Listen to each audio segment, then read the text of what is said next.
All right. Good morning and good afternoon, and hello to everyone out there. This is Keith Salmon. I am the CEO of Keith Salmon Coaching, and you are in the Million Dollar Story Series show today. I'm really happy and thrilled to have a special guest here. His name is Kit Cummings. Kit, good morning. I Hey, say, I thanks say, for yeah, I say good morning. And what happens here, in my experience, it's not. I haven't gotten used to it. The reach that we have in in doing shows like this and being out here, it's fascinating to me still. I'm in Santa Monica, California, the West Coast, and Kit is in the Atlanta area. Is that correct? correct. Marietta, Georgia, about 30 minutes north of Atlanta. Awesome. Awesome. So I just want to give you a little bit of a heads up about what this Million Dollar Story series is all about. My background is in story. My story expertise has come from a lot of training and a lot of work with a lot of different people and formats. And my career in the film and advertising industry is where that kind of came from. And over time, I got to start working with people, and the human story is fascinating to me. And I believe that this is an experiment in synchronicity. I've decided to do this show because I know that people are in, if they're watching the show and they're listening to me and they're listening to Kit, there's a chemistry there. There's a synchronicity thing that may happen. Even if you've heard this story a million times, you'll never hear a story quite like Kit's. But if you've heard any story, it's all about timing. It's all about being ready to hear it. And it may indeed, this conversation may indeed change someone's life. So I'm so proud to have Kit on board today. I got introduced. I'm going to give a shout out, and I'll stop yapping here in a second. But there's a good friend of mine from way back. His name is Ron Huey. Just a shout out to Ron. And Ron put us together. I used to work on Lexus commercials with Ron, believe it or not. And over time, that's the one thing. We can say whatever we want about social media, but you know what? I stay in touch with a guy like Ron through social media, and he put me and Kit together. So I'm so happy he did that. So thank you, Ron. And Kit, I'm just going to say that you're an author, a teacher, an adventurer, and like I said, and I'll say it again, that's just the beginning. This is just the beginning. So why don't you tell us a little bit about Kit Cummings. Okay. Well, and first of all, I just want to thank you for inviting me. It means a lot. Great to spend time with you and those that follow your work. And I want to say thanks to Ron too. We were back. He was kind of 3 years older than me or something. I knew him. Our dads were best friends. And so we've kind of stayed loosely connected. And then he created the logo, for one of the two companies I have. And it got us back together, man. But he's a beautiful guy, wonderful soul. So thanks, Ron. But anyway, so tell a little bit about me. I've lived in the Atlanta area my whole life, and I've gotten to travel a lot, but this is my home. And I grew up the least likely guy to become a preacher. And that is for real. Nobody saw that coming. My family, my friends. I mean, I was the other guy. I mean, I was wild. And, but just had this experience, and, I only have one speed. It's all out.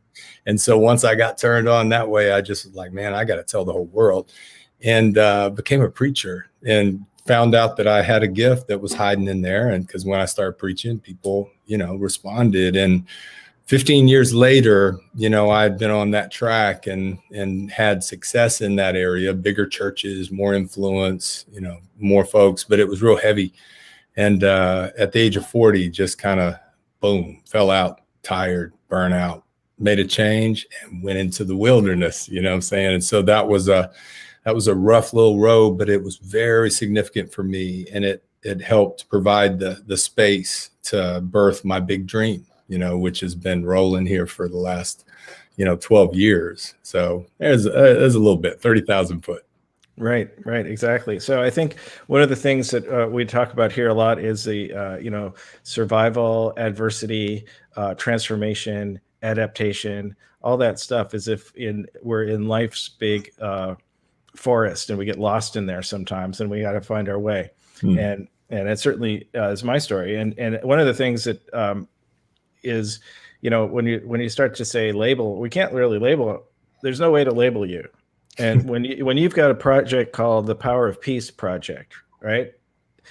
How powerful is that? You could go on about that the sound of that is powerful, obviously. So, Kit, you want to talk about that a little bit? I'd be happy to. Yeah. So I got out of the ministry, and I was just in this. Nobody has a plan B. I hope it's not like I'm going to preach for a while. It's like, no, I'm going to preach until I die. And then life happens, storms come, and things change. So I'm out there trying to figure out what the heck am I going to do now? Because I thought that was a powerful resume. I've been preaching it. I get in front of people. I thought they'd hire me because of my great people skills. Right. It was a whole nother world.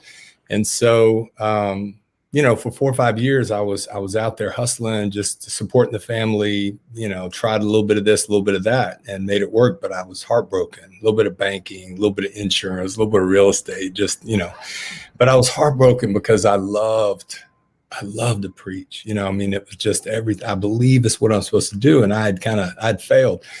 And so I was invited into a prison, and my crazy story could have led me there easy in a whole lot of ways. Right.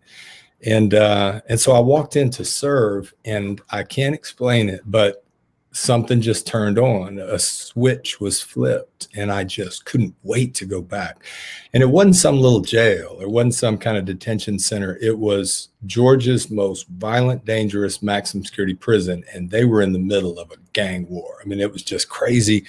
And I went in and just started making friends. It's, that's the part of life that I just love, is to make friends. You and I became fast friends. I love that. It's the good stuff. And so I just did that there too. And it developed a momentum. It led to an experiment, which became a program, which morphed into a movement. And it took me to prisons around the country, and as far away as South Africa and Ukraine and Honduras, and a lot of work in Mexico. And, 100 prisons, jails, and detention centers later, over the last 12 years, and, 6 books, it changed my life. But it wasn't what I could have even picked. Nobody sits back and says, I think I'm going to start working with gangsters and develop a project, the Power of Peace program. That's what happened.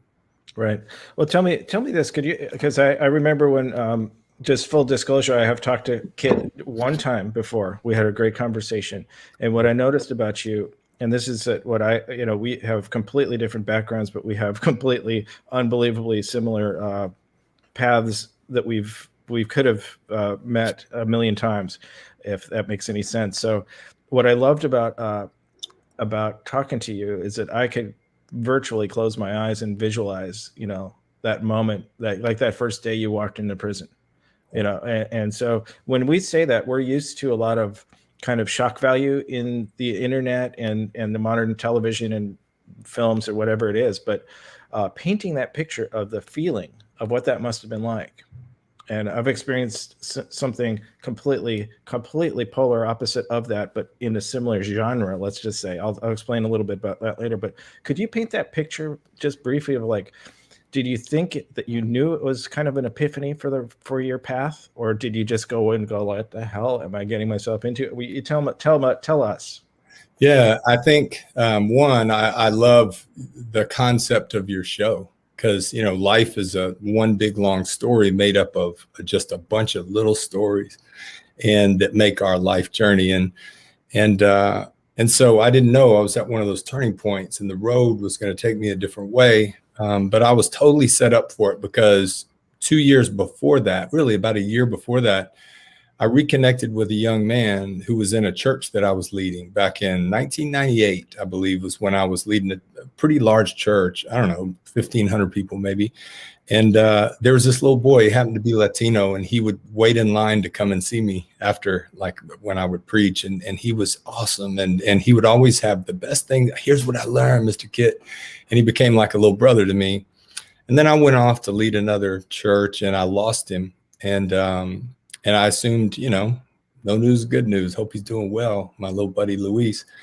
And years later, he's in his mid-20s. His mom reconnects. You were saying we follow people on Facebook and we can reconnect. And that's what she did. And she asked if I could go see him.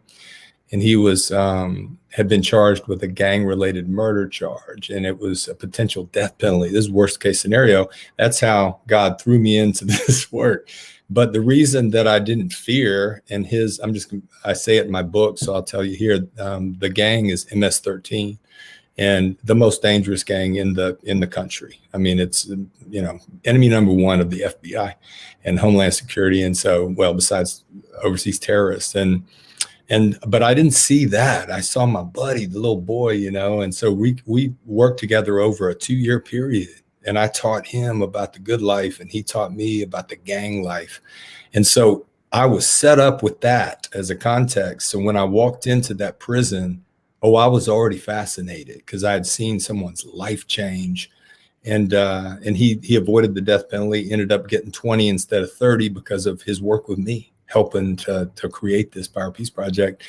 And so I think that was important, and that's why I shared it. So when I walked into that prison, it was really more of a fascination and a curiosity and an expectation, they weren't who I thought they were going to be. But here was the cool little twist, this universal wink is I had been watching a National Geographic series called A Year Inside Georgia's Toughest Max Security Prison. And it was a 5-part series on a prison called Hays, Hays. And that would be the prison I would go to. But I was like fascinated because, it was dark, and it was, I was just kind of, because of my work with Luis, I was now watching prison shows and to figure out how to help him. And so I went to do a corporate motivational gig. And in my speech, just kind of, overflow of the heart, the mouth speaks. I said, man, I wish I could get these principles into the prisons, but I don't know how to get in there. And then I said, well, I can get in, just can't get back out. And they laughed. And so my host came up afterwards and handed me a card and said, call that guy. He'll get you in. And so I call this guy who was a stranger. Now he's a dear friend. And he gets me all hooked up. Next thing I know, we're headed to, there's 30 prisons in the state. He took me to Hays. That was the one that he was serving in. So it was like, I didn't do a thing. I just followed, I went where I was invited. And so, the guy that I sat down on that first bleacher, the first guy that I connected with is the dearest friend I have of the 10,000 inmates I've worked with over the last 12 years. And to this day, he's the guy. I mean, we say ride or die. And so the whole thing was planned before I even stepped in. That's fascinating. So the peace starts there. The peace starts with understanding another human being. No matter what's happened in their life, there's a human being. Yeah. And that human connection is just unbelievable. So I ran to make sure that I could find this. This is something that in our parallel universes that we've lived in. I worked with a project years ago in the mid 2000s it was a film project. I co-produced it, and I was the editor, and I also shot this main through line interview. And it happened to be about gangs here in LA, and out there in the world, that film got shown around quite a bit. And one of the things that they just sent me a while back was this thing called the Pass Award, and I'll just read it to you. It's from the National Council on Crime and Delinquency, the Pass Award, recognizing through media and community that crime in America can only be reduced and controlled when people understand it and solve the societal problems that produce it. Prevention will produce a safer society. Knowledge that enlightens, empowers change. And it was like, pretty proud to get that, even though you should be. That's a big deal. And every little step that, I don't say that I lived that life. I didn't live that life, but I helped someone tell that story from inside that life. And any little tiny thing that I did, I'm very proud of. And you must be really extremely proud. You maybe have some disappointments along the way. I probably think you've got a lot invested in some people that may not make it through kind of, if you will, to the other side of understanding. So that's got to be rough on you, huh? Yeah, I tell people that this work, you have the highest highs and then really heartbreaking lows. Because the only way to do it is all in. They can spot a fraud from a mile away. If you have an agenda, and you Right. try to hide it, they know, because they live in a place where they better have a very fine-tuned antenna, and they've got to be able, their brains are very sharp about judging if somebody's real or not. And so if you're not authentic, don't do it, because then you can get hurt. But if you truly just love, I mean, something comes out of them that's amazing. And I find heroes in these places. And now a lot of the guys that graduated my program on the inside are getting out and they're reconnecting with me, and it's a beautiful thing. But yeah, it's been, I think that was our first real connection when we started. We got on a Zoom, get to know each other a little bit, and you told me about that project and getting thrown into that world more in a, you know, filmmaker and editor's role, and that bonded me because you understood a little bit. But over the past decade since I founded, you know, the Power Peace Project, it was this crazy idea, because I would keep going back to this prison on Tuesdays, and I had 12 guys, and we would get a couple hours together, and we just dreamed. But in this group of 12, we had Crip, Blood, Gangster Disciple, Latin King, Aryan Brotherhood, and the Muslims, Black Muslims. And so it was a perfect petri dish for this experiment. And so what I did is we just started talking about dreams, and dreams are dangerous in a prison. And I dared them to dream again, just some kind of dream, even if you'll never go home. And these guys were all doing life. And so a couple of them were doing Coast to It. But anyway, so the collective dream became, could we create peace in this prison that was on fire? I mean, there was 5 bodies in 6 weeks at one point, which is unheard of in the country without a riot. This is retaliatory gang murders. And so we're in the middle of that. And so for us to even have that dream was crazy. And so we developed this program, and we started studying Gandhi and King and Mandela and the great peacemakers who all did time because of their conviction, especially Mandela. And it spoke to them as men. And they started getting inspired and dreaming dreams. And then we launched this thing called 40 Days of Peace. And I was like, let's see if we can follow the giants for 40 days, no violence. And we came up with 7 steps. And it was an experiment. And I went to the warden and said, hey, there's an idea. We want to have a peace movement, and we'll kick it off on Dr. King's birthday in January of 2011. That's awesome. And he said, absolutely not. So it's like, it's too dangerous or whatever. And I said, well, can I teach it in my class? And he said, do whatever you want, but keep it back there. So I'd like, solid. And so I go back and tell the guys, look, you got to keep this on the down low because I don't have permission. And they're like, no problem, Kit. And then they went out and started telling everybody. And all of a sudden they're bringing gang leaders to me. It's like, hey, he wants in. And this little movement started, and I was in trouble. Warden sent for me and said, I told you not. And I said, I didn't do it. You know, I mean, so he said, you have to manage it. And I said, what's that look like? And he said, I'm not going to let the officers do it because that'll go bad. I'm not going to let those brothers do it because we can't trust that thing.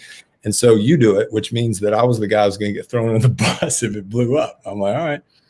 And so we chose 15 guys, and we had to get the Georgia Department of Corrections to give us permission to draw these guys out. And we got in a small chapel every Friday morning. And now I had the heavy guys, you know, of those gangs. And we would talk about real issues. It's like, okay, what happened this week? And there were no keys in the room, which is we got rivals in close proximity with a guy who's technically a volunteer, and no cops in the room.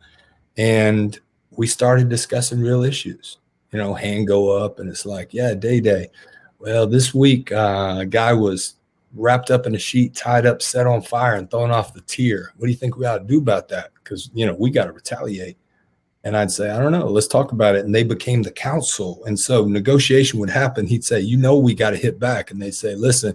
And then they would work it out, and things wouldn't even happen that would have happened. And the warden didn't even know about it. And so by the time it kept growing, the warden finally said, hey, it's on now.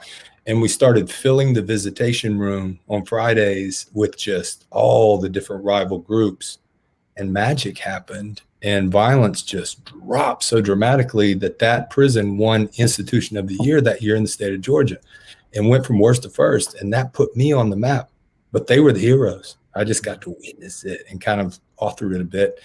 And so that took me on the road. and all over the country, and then, beyond.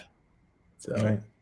Yeah, that's amazing. When I think you help be the catalyst to actually kind of help people see things a different way, see that there is a different way. totally.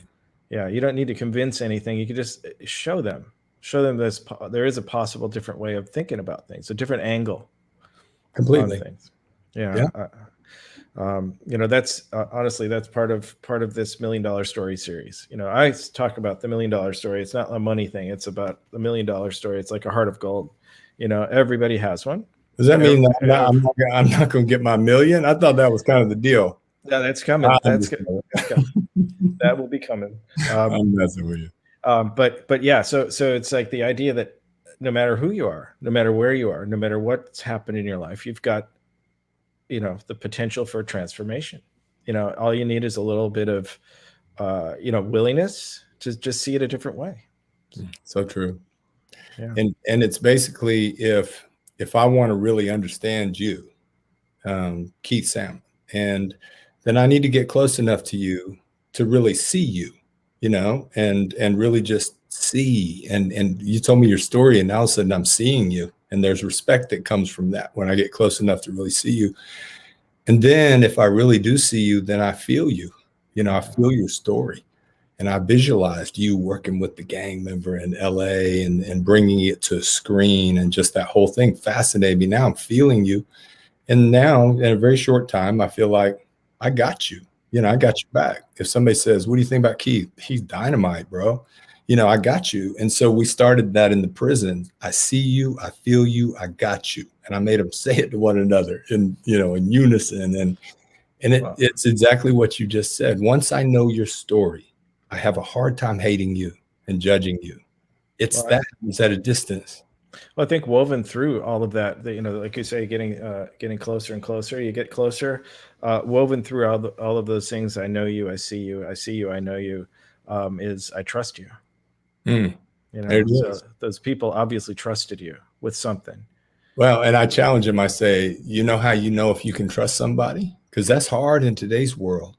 And if I just decide I am not going to trust anybody until they prove trustworthy, then I'm really going to have stunted progress in this world and maybe go backwards.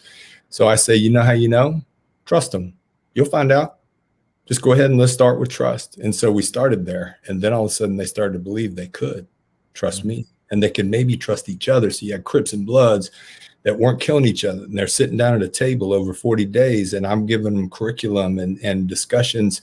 And then all of a sudden they share their $1 million story with one another. And they're like, we got much more in common than what separates us. And if we keep killing each other, then we're the ones that suffer. They're just going to beat us down. We're never going to, revolt and overcome the prison. So they're going to keep beating us down if we keep beating each other up. And so we started there. Yeah, that's amazing. So I know that I do know that you have a new book out, a new book it's out already, right? Yes. Yeah. Recently. It's called The New Convict Code. You want to tell us a little bit about that? Mm-hmm. Wow, it's beautiful. You like that? And Keith, I appreciate you letting us use your back picture for the cover. Yes. Totally I could have let no, but the New Convict Code, it plays off something that a lot of people already know. And the Convict Code, or on the streets, the G code, gangster code, it's an unwritten rule book that it's how things work on the street, and it's how things work in a prison. And if you tragically, heaven forbid, anybody go to prison, you don't get a rule book and you don't get any time to practice. You better learn fast, because there's rules that are unwritten that rule that particular, jungle, which is just off the chain. And so I took that concept. You can trust the Convict Code. And I'll just give you one little aspect of it. Okay. If I walk into your cell and you have a fan and I want that fan, I can take the fan, and ain't nobody going to do anything about it. And if you fight me, then okay, you get a chance to, keep the fan. If you don't fight, because is somebody that you can't beat, and this is very dangerous, and you let them have the fan, then they will say he's a free pick. You know, that guy or the new guy in the cell, Christmas every day. He doesn't fight. And so you have to fight. But here's the convict code. If that brother goes to chow and somebody goes into a cell and steals the fan, the whole rest of the dorm will get the fan back for the guy, because they don't allow what they call sneak stealing, because it brings drama on all of them. And so there's just a convict code. Obviously, the biggest one that people know is snitch. You know, if you if you saw it and they come to you and say, what happened? I have no idea. I didn't see it. And because that's a huge rule, it's a convict code. You better not snitch on anybody ever. And there's severe consequences. So I took a code that they're already used to working by, living by, I should say, and I began to amend it. And so I didn't radically change everything. We just started instituting new rules. And so it's the new convict code. And so this book, it tells lots of stories that are, you know, I've forgotten more stories than I remember, but the stories illustrate the principles which make this program effective. So that's what the book is. It's really about prison reform and shattering the pipeline between schools and prisons. Wow. Wow. And I'll say this, in today's world, you might go, you know, your listeners or viewers might say, it might be fascinating, but what does prison reform have to do with me? Well, one, people are getting out, better criminals than went in. They're coming to your community. So it does affect you, right? But also, now that, you know, I spun off a program into the schools to try to prevent kids who are lining up to go to prison. And then I'm involved in some programs with reentry to help guys get out and stay out. But this body of work, the principles will not just bring Crips and Bloods together, red and blue, but it'll bring Republicans, Democrats together, red and blue. And I say, with sincere honesty, people laugh when I say it, it's much easier for me to bring Crips and Bloods together in a prison than it is Republicans and Democrats in the free world. So these principles are now relevant. And so if your viewers are like, wow, I'm saying if we can bring rival gangs and prisons together, then with humility, people in the free world come together too. And so that's what they'll find if they read it. Wow. So there is some work on, like you said, about the, you know, the work in the prisons, but then, you know, the work outside the prisons before these kids might be down that road. That's something that came a little bit later, right? Yeah. I would go to a new prison, and like, for instance, Ellsworth, Kansas, this really kind of happened.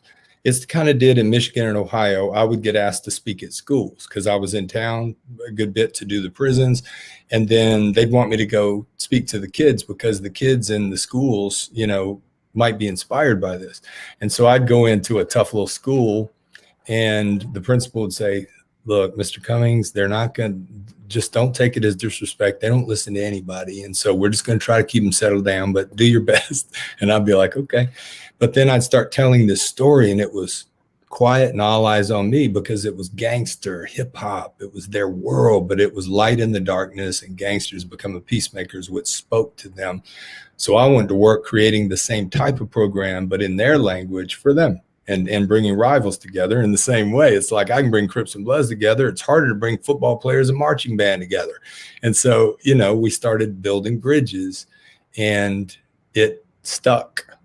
So yeah, that was a wonderful unintended consequence. And so now a lot of my work really is focused on, well, it's like in prisons, there's tons of programs for everybody except the guys that are tearing things up. And I'm like, well, those are the ones that need the program the most, but they don't do programs. So this one, though, is one that has teeth, and it gets their attention, and it really speaks to them as men. And it's the same thing with the kids. They have programs thrown at them, but they ain't trying to do it. It's just they have to. And then all of a sudden there's one that's different. And so, you know, it kind of made sense to go to schools and, you know, try to keep kids off the streets and out of gangs and off drugs so they can get that diploma. And then their chances for success skyrocket. But if they don't get the diploma, might as well build more prisons. And that's what we're doing. Wow. So in your life, in your world, so what happens? Are you just hanging out one day and the phone rings and it's a prison, or how does that exactly work? How does it work that you find your way to a certain state or a certain, how does that, do they look you up, and they don't look you up in the yellow pages, let's just say. So, No, not at all. Yeah, these are great questions. You're good at what you do. So it started with a prison ministry called Kairos, okay, which means God's special time. It's not Chronos, which is what time is it on the clock? It's Kairos. It's like someone a mother who's expecting June 13th, but it comes on June 10th. That's Kairos. It's like, is now. What time is it right now? And so that got me into prisons, and I just rode in with them. And I got to know prisoners. I started learning prison, but I wasn't running things, and I hadn't really created the program yet. And then once I really started creating the program, then the big guy on the block, which is Prison Fellowship, which was established by Chuck Colston, who was part of the Watergate crew that went to federal prison. He got out, swore to the guys he'd never forget them, and he developed what is the 800-pound gorilla in prison ministry. They found out about me and they put me on the road. And so we would do tours and do 8, 10, 12, even 15 prisons a week, like go through Illinois, go through Florida, go through Ohio, and get me in front of thousands. And they would, instead of me doing their stuff, they would say, Prison Fellowship presents Kit Cummings and the Power Peace Project. And we had a van and we had a hip hop crew. We just go into a prison, blow up, and then go to the next prison and blow up. And it got me in front of a ton of wardens. So when they saw how people responded, then they would follow up and say, hey, but wardens would tell one another, we got a program, violence is dropping. And it was word of mouth was a lot of it. And so, yeah, so it's like that.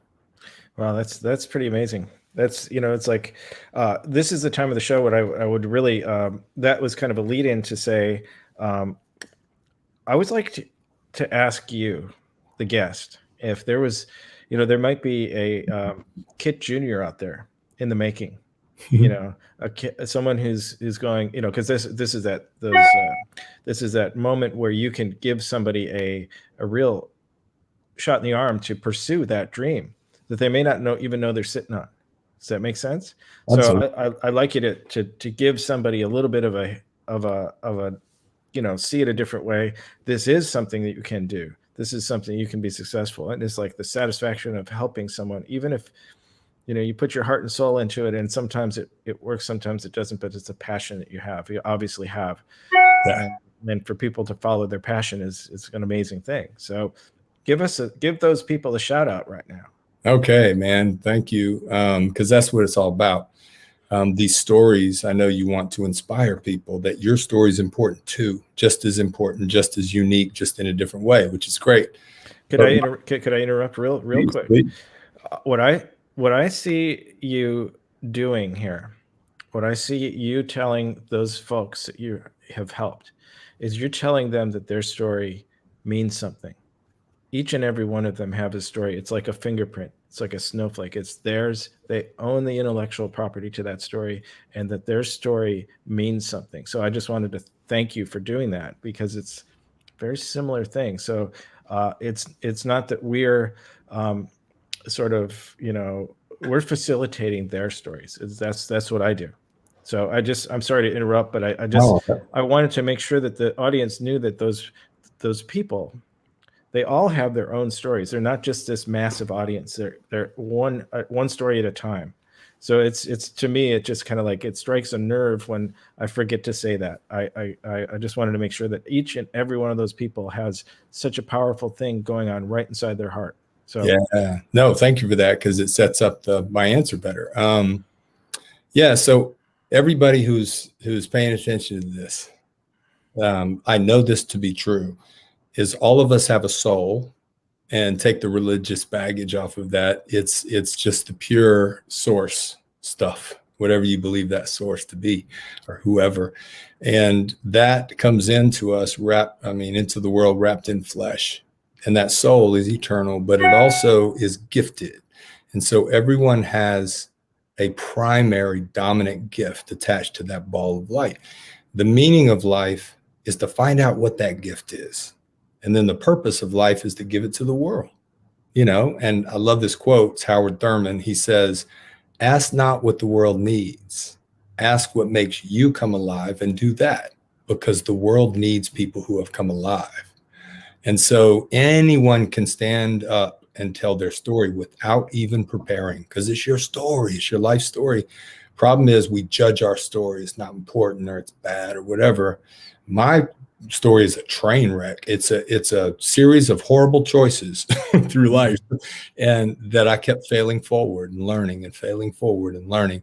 So I'd like to encourage somebody out there that's stuck in life and they're getting beat up by this world and everything that's going on right now. I would say, what do you do that makes you come alive when you do it? It's just, and that you do something naturally that other people struggle at. And I found mine when I stood on a stage, and the very first time, not knowing much of anything as a young man, I found this spot and something woke up and said, do that more. And so, because it changed my energy, it changed everything. And so I was like, man, passion is found in my unique gift. So all I got to do is figure out what my gift is, and then begin to give it. And then passion wakes up, and then the dream is born, right? And so I guarantee you, everybody, it could be that you have a gift of music.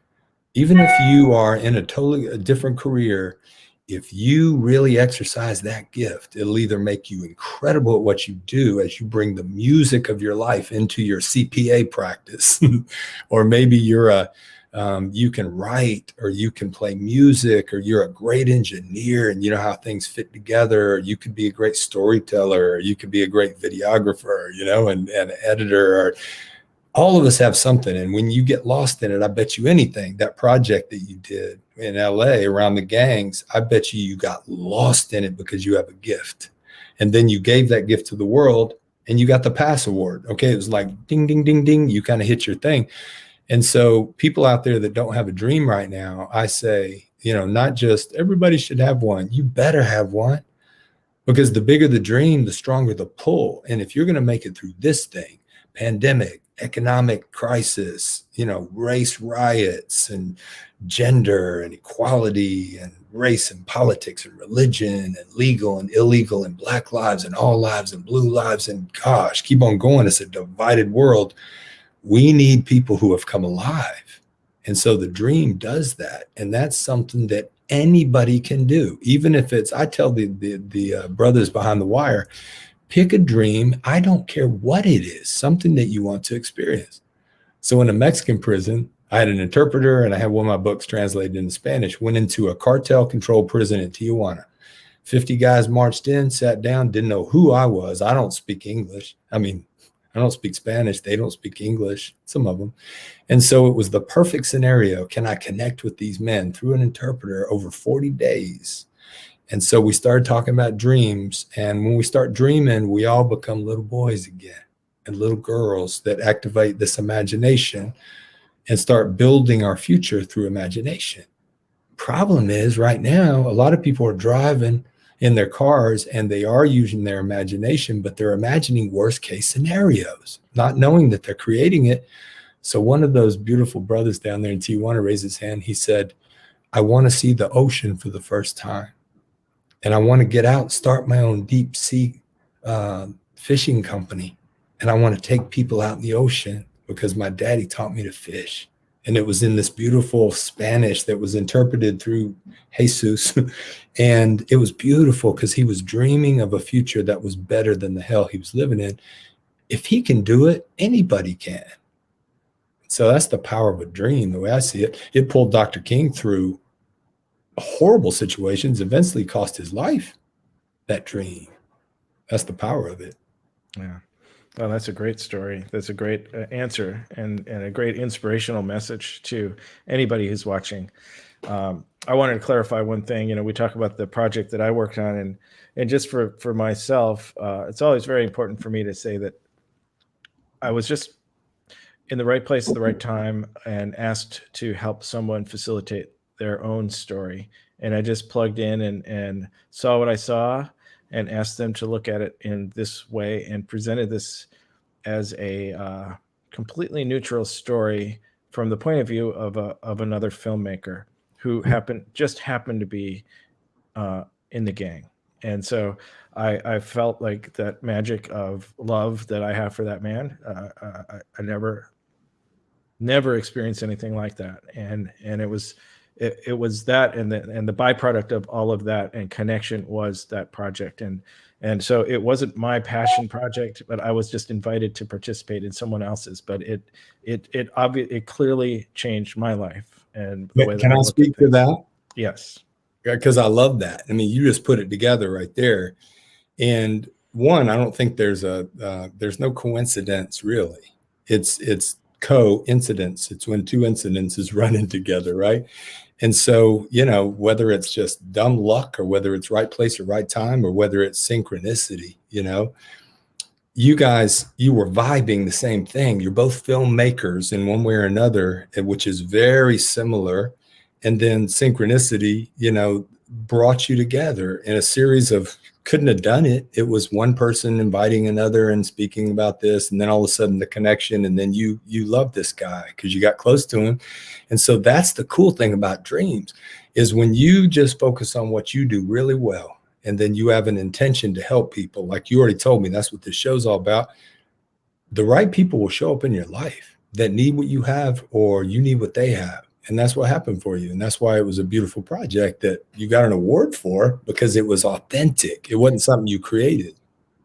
Well, I appreciate you saying that. So that's awesome.